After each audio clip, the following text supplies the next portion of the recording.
Jordan, let's get to some breaking news. A woman is dead this morning after a stabbing and robbery in Lakewood. Kira Alfallen is live in the newsroom with the very latest for us. Kira.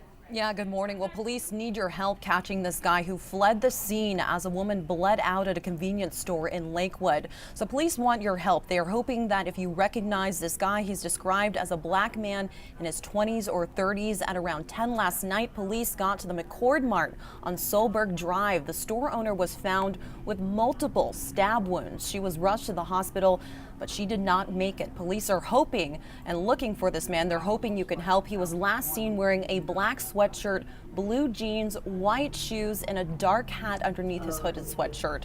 The sweatshirt has the Disobey logo on it. Police say he ran off, headed north on Bridgeport Way Southwest. So if you have any information at all, police hope that you will call 911. If you want to submit an anonymous tip, I have posted a link. You can find me on Twitter at Kira Alfallen TV.